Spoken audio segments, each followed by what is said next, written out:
Hello, welcome to VTV Today. I'm your host Tushani, and here's some Vanier news for the next 2 weeks.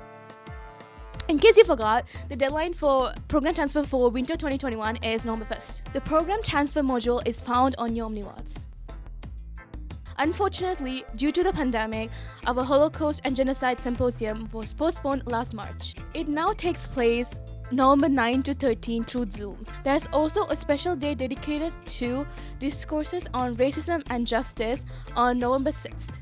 It will include a Vanier student panel featuring Black Indigenous people of color, also known as your fellow classmates. Tune in to hear their stories. For more information, go to the link in the video bio.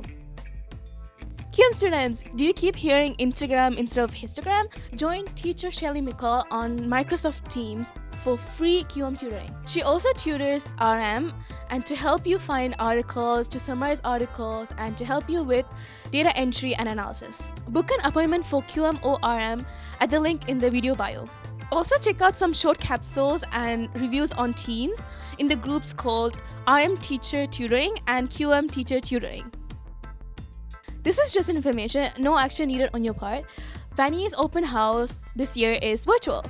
It will take place November 7th to 13th. It's a week of discovering our amazing programs and services. If you have younger siblings or friends who are interested in attending Vanier College, let them know. The link to the schedule and registration form is down below. Thank you for tuning into VTV Today. I'm Tushani and have a great week everyone. See you soon.